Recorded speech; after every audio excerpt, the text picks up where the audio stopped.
Well, we are back here again, seeing exactly what Renee is yapping about today because we know she loves to yap when it comes to Chidi, when it comes to TLC, and even when it comes to calling out and insulting the viewers of the show.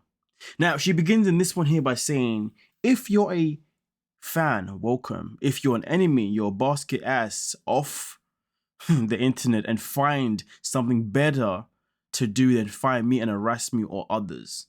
It's funny because she talks about getting your ass off the internet. Trust me when I tell you, you belong off the internet on a permanent basis. Trust me. But we continue. Throw your problems and your negativity on your psychiatrist. You pay them to deal with you just like you do your date, okay? If your nut brain, I think it's, or peanut brain, yeah, if your peanut brain can't handle what the television has to offer and it affects you, shut it off. Stop leaving it up to everyone else to think for you. Life can be very simple and happy. You know, Renee, your life would be so much more simple and so much more happy if you gave yourself a rest from the internet. But hey, it's okay. You'd rather come here and tell us how we should be rather than actually take your own advice or take your own words of alleged wisdom. Nonetheless, though, we continue. Now, it's funny because this one says, don't believe everything you see had a face. It's funny because like you said, it's funny she says don't believe everything that you see, but yet you purposely go out your way to try and target blind men just so they can't see you. Yeah, just so they can't believe what they're looking at. Yeah, let's just put that out there. Anyway, let's get into it. She continues here by saying, I thought a lot of people were against racism and scammers, but now that we see how supportive they are, I can see why things are being done the way they are. A laughing emoji. Make me look crazy to take the heat of something that ended so badly because of the control and the lies of another. Isn't that what typically somebody does in order to take the heat off themselves? People with a heart know the truth, but for the rest of the empty mortals, thank God for these tests. I ain't gonna lie to you. I don't know why she's waffling about racism or waffling about scam. Well, the scammer part I do understand. The racism part, what's she trying to say? Is she trying to say that maybe Chidi's family was racist towards her? Because that's what I'm getting out of this, especially when she referenced that ended so badly because of control and then lies of another. Okay, so I know she was somebody that definitely felt as if Chidi's sister was always out there to do the worst against herself and their relationship. But the racism part, really and truly, she needs to justify that. We need some explanation. No, you know what I'm saying? But with that being said, she continues by saying, fun fact. Chidi did want to marry me, desperately wanted to hang out with me, get an apartment, trying to figure out a way for me to stay. Squiddish took total control, even having husband check on me all hours of the night. Chidi learned to stay quiet and take orders at every command. Conversations were guarded. He can act like he hates me now all he like. The mask can't cover truth. He will regret. He knows me, and what really happened was much different. Shocking. My time will sure shine. She's that desperate that she wants her time to shine, really and truly. But let's get into what she actually said here. So she's saying that Chidi wanted to marry her and also was desperately wanting to hang out with her and also get an apartment. Interesting. But she's saying because his sister got involved, that's why it didn't happen. And she's basically saying that he would act like he hates. No, she basically says, where did I see that line? That's it. Chidi learned to stay quiet and take orders and every command. So she's saying that Chidi became afraid of his sister? Is that what she's saying?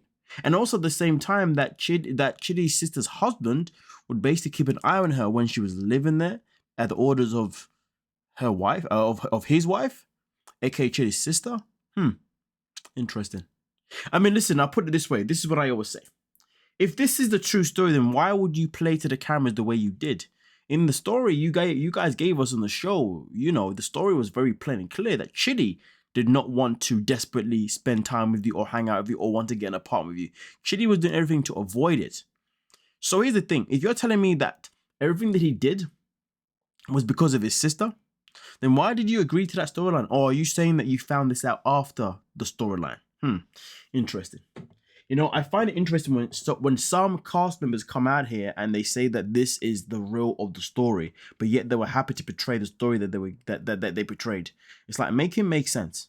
I know they can be manipulated sometimes and pushed in a corner sometimes, but they can never be made to say anything that they don't want to say. Anything that they say is a choice by them. I mean, look at this way. You got Statler right now saying that they made me do this, and then Corona's saying that they don't make me do anything. So it does make you wonder, doesn't it? Now, also on top of that, she continues by saying, I'm thinking about going public on my profile, but I'm not sure yet. I don't know if it's the best to let people think what they think. I mean, it is what it is, and they seem to really enjoy the negativity. Listen, you enjoy the negativity. That's why you keep posting every day. If you didn't enjoy it, then you wouldn't continue to post about it. Come on, let's keep it honest.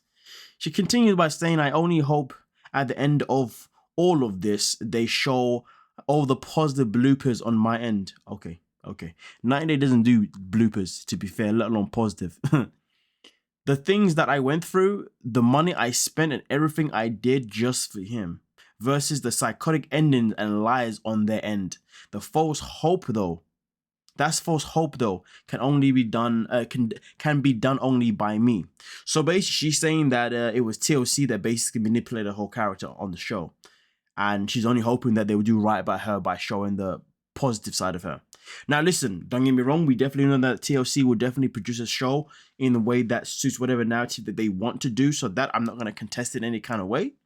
So that one, I guess I will leave that one as it is. But if you have anything you want to say regarding this one, please do let me know, as well as the ones we've done so far. But in this one here, as you can see, she continues by saying, ew, gross. It's disgusting to talk about your exes and to bring up the past. Unfortunately for me, mine's thrown in my face all the time. But when the time is right, I believe certain things should be said. Just like I've said, especially when things are just not right. It's like supporting the perverts behind the church, yikes. You're giving your time, money, energy, and effort just for them to do their evil deeds and use whoever they need to use to get wherever they want to get. I mean, listen, that reference to the pervert behind the church, damn, that was a deep one right there. That was a deep one. I had to repeat that one, but that's a deep line. There's a lot of truth behind that in terms of that happens, and it's so freaking sad in this life. But anyway, with that being said, though, at the end of the day, just because people are throwing your ex in your face as you say they are, it doesn't mean that you have to talk to them. But let's not forget, though, you're the one that's on a TV show currently right now. So, of course, people are going to be fresh in their mind to continue to talk about your ex. Like, what do you expect? You don't have to respond. You don't have to even be on the internet to even pay attention to these things. All you got to do is remove yourself from the internet, and therefore you wouldn't actually have these things thrown in your face. These things aren't thrown in your face. You're choosing to go to them by being on social media. It's that simple. Someone tries to pour their negativity on me. Love, all you do is talk negativity. Ain't no one trying to pour anything on you. You come to it. You chase it. You need it. Okay? And also, don't you have kids? How come you got time to be on the internet like every day ranting when you should be a parent first? But okay then. Fun fact. Oh, it's another fun fact, ladies and gentlemen. When Chidi got his new cell phone, the first thing his sister did was take a picture of her in the bathroom with him standing innocently behind. That is very strange. I don't know how you stand innocent behind her. Okay, it doesn't matter. It doesn't matter. It's a bit weird, but okay. She took a selfie of herself on his phone in her bathroom, but then I told him about it a couple of days later. He asked. She completely denied. Now, if it wasn't anything deeper or perverted, why did she deny a simple photo? I thought her in a few lies. Soon enough, my lie test will prove her lies. The poor guy's blind. She's used to lying. Right. Now I know why she used the reference of the church and the pervert. So she's trying to say that Chidi's sister has a thing for him? Is that what I'm reading right now? Somebody let me know. What the hell is going on here? This is taking a whole other turn. Now, if it wasn't anything deeper or perverted, why did she deny a simple picture? Wow, that's deep right there. I mean, how did you get the picture in the first place? You can't tell me that the sister took a picture and sent it to you, right? I don't know how you knew about the picture, to be honest with you. But that's messed up if true. Poor guy is surrounded by liars. We were at the restaurant and his best friend was walking him out of the restaurant. He then hit Chidi right into the door frame. Damn. The guy immediately said the waitress hit you with the door. But why are you putting a laughing emoji if this is funny though? Like, that's just weird. Like, are you okay? You're not okay. I don't know why I'm asking if you're okay. You're definitely not okay. I confronted him as he was walking and I said, don't lie. You hit him on the frame. Nobody was standing nearby. You could tell his friend didn't like that. Laughing again. But when they don't even tell the truth of the smallest instance, the sister used him for her gain. He wanted different. Interesting.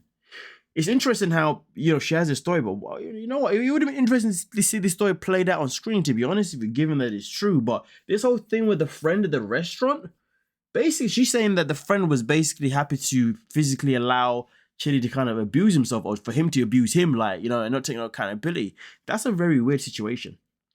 Believe in a psycho, Chidi. Believe a psycho named Chidi that says he did not sleep with me because I was going to eat him says a lot about the supporters. I don't mind that you hate me, poor you, or confused. At least mine's on the truth and editing. The things he must have told his family. No wonder his sister's a damn psycho with a temper. He is a horrible child when he's angry and will say and do anything. So he says I was planning on attending the feast with vampires and cannibals, and more. Hold on a minute. Okay, so first we're talking about the sister doing the madness, the friend doing the madness, and now we're talking about Chidi being a psychopath. Right, okay. So basically you got dirt on everyone. Okay, right. So I've just got to process, or we got to process what we believe is true and what we don't believe is true. Right, okay. I feel like I'm reading like a bipolar episode right now because the girl's moving. Actually, no, that's the wrong term. I don't know what the term is. I don't know. She's just moving at a very interesting pace about who she's targeting in these posts. But nonetheless, though, she also continues as saying, oh, and on the internet, they're really working hard to push the narrative that I am insane or crazy. But when I come out in public, I am very much adored. Themselves bring up that they could see right past the negativity. Let one record you in your lowest heated moment has someone betrays you mentally and emotionally. I've never been hated or rejected by anyone. That's a lie. You told us that the people that are your baby fathers didn't even like you. They didn't even show you any love or comfort. That is basically somebody rejecting you, but okay. My slate is clean as far back as I could go to the show. What a wonderful soul I really am, honest, giving, and caring. If that's true, then why is it I'm hearing rumors about you not being a part of the terror, but you was not invited? Okay, cool. Anyway, she says, stay tuned. It only gets better and more entertaining. Wow. Okay. Okay, whatever you say. Now, she also makes another post here where she says, correction. She's like, I fixed it. Where she tried to say that with the jealousy and the negativity of this disturbing sister's involvement, yes, I could say this is my first basket case where I am rejected because of skin tone, not action. So this is what she meant about racist. So she's saying that the sister didn't like her because she was white. Is that what I'm hearing here? Interesting. Them talking about the tribes, him worried about his family won't accept me because I'm not black. She will evolve in the future. The world may never know. They keep these masks on pretty tight and the public is easy to fool. Shame on you. A true Christian would never lie, hurt, and deceive another. Tell the truth. Interesting. Now we've got something saying that the sister is a racist. Very, very interesting. Well, here's the thing. Let me know your thoughts on something particular. She had a lot to say. I didn't expect to be for this long. I'm not gonna lie to you. But here's the thing. I mean, listen, I do know that sometimes in some cultures, okay, when you bring someone who is from a different ethnicity or a different race, okay, sometimes it can take people to be open to it. It may not necessarily be racism linked. Sometimes it can be, but sometimes it can just be the fact that they're unsure if you're somebody that is right for their person because they're used to their own traditional people. They're used to the traditions of the person that's in their family being with somebody who's usually from one, their race, and also two, being from their country. Because I can tell you this now, sometimes when you live when you come from like an African background, Like, for example, obviously myself, I'm from Zimbabwe, right? Like, let's say I wanted to marry someone from Ghana, for example. Here's the thing. At first, someone from my family, they could be like, yeah, we don't know if we want you to be with someone from Ghana. Vice versa, it can be the same thing. So sometimes it may not actually have anything to do with your tone or your skin tone. It could just be, it's a culture thing where they just don't know if they can be okay with that. It's the same thing when somebody who's from a certain Muslim country or culture, whatever, and they aren't fond of somebody marrying someone outside of that religion or culture. Do you see what I'm saying? So it's really, I don't think it's a color thing, to be honest with you. I think she's just making it up in her head, to be honest with you. Well, let me not say she's making up, but she's going, yeah, it's a stretch. It can be a stretch. I'm choosing to believe that this was not a race thing. It was more of a culture thing, to be honest with you. But hey, I'll leave you guys to have your thoughts anyway, and I'll catch you guys in the next one. Don't forget to like, subscribe, and of course, peace.